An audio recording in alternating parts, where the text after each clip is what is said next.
Hey parents, welcome to our Wave parent information video. This video is for you if your student will be joining us for camp next week. It's crazy that it's already here. It's crazy that it's next week. We leave a week from today. I just wanted to get with you all. This is going to be a little bit longer than our normal parent update videos, so hold with us, but I just wanted to get with you all, give you some information that you may need to know in the days leading up to camp. So the first thing that we're going to talk about in this video is, where do we meet? Monday morning comes, you're ready for camp, student is packed and ready to go. Where do we meet to leave? And the answer to that is, we will be meeting in front of the GSM building, in the parking lot in front of the GSM building at 7:15 a.m. next Monday. 7:15 a.m. GSM front parking lot. You should see the buses there as you pull in, so you'll know where to go. It'd be pretty easy. Just look for the buses. You're in the right spot. So just make sure on Monday morning, 7:15 a.m., make sure your student is ready to go. Make sure they've got their luggage, and make sure that you all have completed our annual medical form. Now, you can find this form on the church website, gracebc.org/GSMcamps. You'll be able to find that annual medical form, get that filled out. But the other thing is, it also has to be notarized. This annual medical form, need to get it notarized. We will have notaries on site 7:15 a.m. on Monday morning, so you can do it there. But honestly, if you want to make it a little easier, get it notarized this coming week, the week leading up to camp. We'll also have an opportunity. Caitlin Grantham on our team, she will be available this Sunday morning, before and after our GBC morning services. She will be available. Find her in the lobby, and she can help you get those forms notarized as well. So that's an opportunity to do that in between services on Sunday morning. So that's where we meet. That's kind of the basic what's going to be happening on Monday morning. Let's talk a little bit about the schedule for camp. So we're going to try to roll out of campus at about 7:30 a.m. About 7:30 a.m. on Monday. They'll load up the buses around 7:15. Get out of there around 7:30. We're going to stop for breakfast and lunch on that day. We're hoping to get to Myrtle Beach. We're hoping to get there around 5 p.m. that evening. We'll keep you posted on that, but we should be getting there in Myrtle Beach, hopefully around 5 p.m. Monday evening. So the good thing about our camp schedule throughout the week, it pretty much stays the same. Every day we pretty much have the same exact schedule. So your student will wake up in the mornings, have a just time of devotionals. We'll be giving out devotions throughout the week for our students to follow along with. There's going to be a time of devotion. There will be breakfast provided every morning for your student. We'll have breakfast. We'll have our morning session. So our first session of the day, every day, is a morning session. And really, it's a really cool opportunity, because we get several of our leaders throughout the week, several of our small group leaders that know your students, that are around them on a regular basis. We get these leaders, some of them, to go up and to share their testimony, to share their story about how Jesus has changed their life. It's some of the coolest stuff we see every year at camp, is our leaders sharing their stories at camp. So we do that during the morning session. We have some games. We have some other fun stuff during those sessions. After that, we go into some different breakout sessions. So your student each day will get to pick between two different topics, two different breakout sessions that they may want to go to. They're going to learn from a whole bunch of different teachers that we have lined up for those. So we'll have breakout sessions. We'll have a time of small groups after those breakout sessions. We'll have lunch. We'll have free time, a couple hours of free time in the afternoon where your student can hang at the beach, play in one of our tournaments. We play spike ball, volleyball, cornhole, all of the things. It's so fun. So that's going to be kind of the afternoon leading into dinner, our night sessions, and some more small group time before lights out. So that's kind of the daily schedule. That last day, Friday morning, we'll be heading out pretty early. We're hoping to get back here to the church by about 3 4 p.m.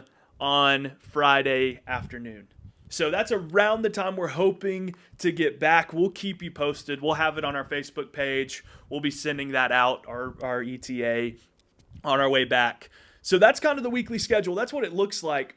The cool thing that we get to do every year is dive into the Word with our students, spend a week just intentionally diving into what the Lord would have for us. This year, our camp theme is grace-driven.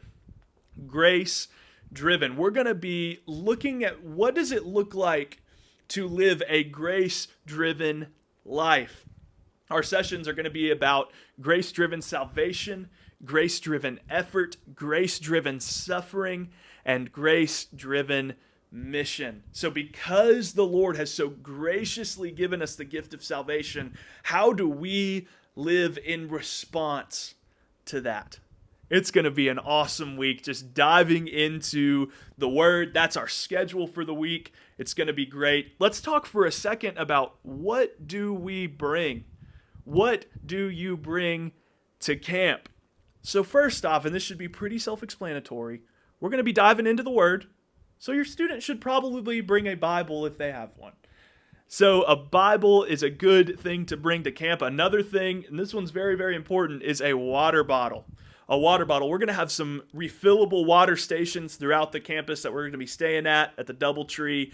We're going to have some water refilling stations, but be sure that your student brings a water bottle. It's going to be hot. It always is. There's always several that just finish up the day dehydrated, and we don't want that. We don't want that. So be sure to remind your student to bring a water bottle with them to camp. Another very, very important thing is sunscreen.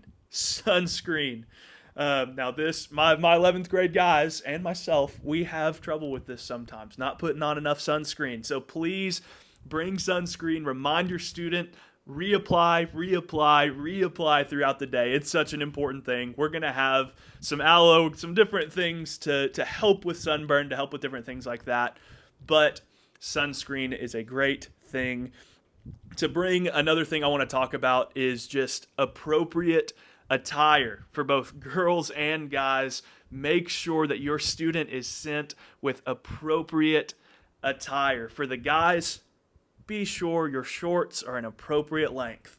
We've had to start saying that the last couple years, but guys, make sure your shorts are an appropriate length. No Speedos, no super short shorts, guys. For girls, we do one pieces for swimsuits. We do tankinis that cover the stomach for swimsuits there, and just other than that, no tight clothing, guys or girls. No tight clothing. We will have leaders kind of looking out for this, and if your student, guy or girl, is dressed in something inappropriate, they may be asked to go back to the room and change into something more appropriate. So appropriate attire, make sure that whatever t-shirts, whatever being wore, make sure if it says anything on the t-shirt that it is appropriate, okay? So appropriate attire, you can find the entire list for even attire-wise. You can find this on the gracebc.org/GSM camps. You can find the full list of what to bring, what to wear, what not to wear, all of those things. Just wanted to fly right over that. Another thing, and the final thing for what to bring, is just spending money. So spending money, as I said earlier, on the way there, we are going to be stopping for breakfast and for lunch. Same thing on the way back. So we're going to be eating 4 meals on the road. So make sure your student just has some spending money, has some cash to be able to get those meals on the road. We want your students to be able to eat. So just make sure that your student has some spending money for that. There's some opportunities to spend some money at camp, on the campus of the DoubleTree, for slushies, for gifts, souvenirs, different things like that. So they can bring however much money they feel you all feel like they need to bring. There will be opportunities to spend some money, but it's not necessary other than those 4 meals.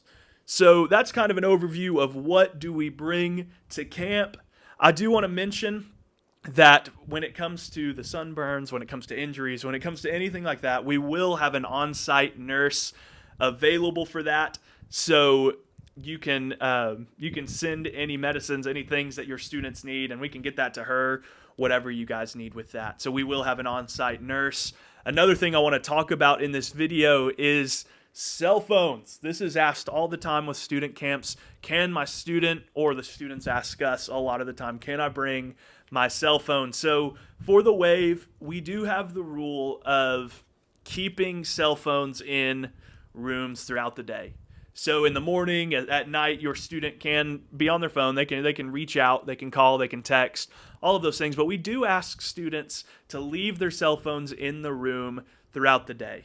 And why do we do that? We just don't want we want to eliminate as many distractions as possible to what the Lord could be doing at this camp. And so we do ask our students to leave their phones in their room throughout the day. Their leaders will have phones on them. Our staff, our team will have phones on them.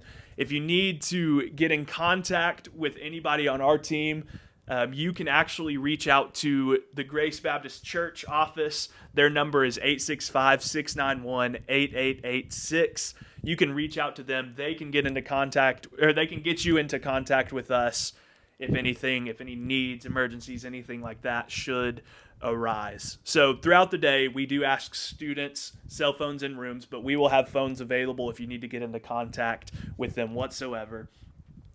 Next, I want to talk about our chaperone situation.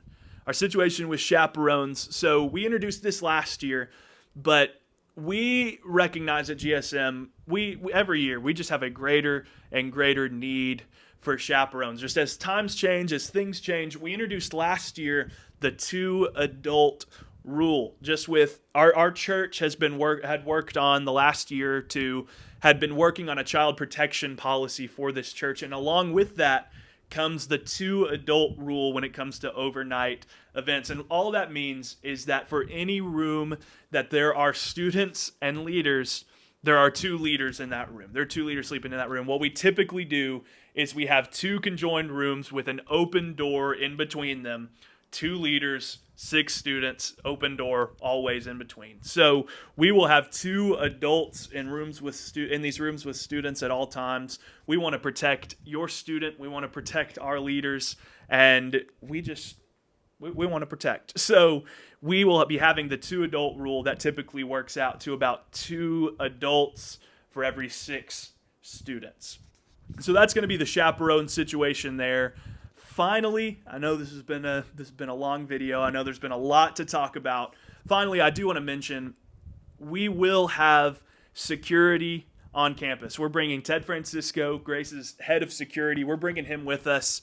And the thing that we don't like to talk about, it's the hard part of it, but the thing that we need to talk about is discipline. Now, if there should be a disciplinary issue that arises, we really do hope to be able to just address it in the moment.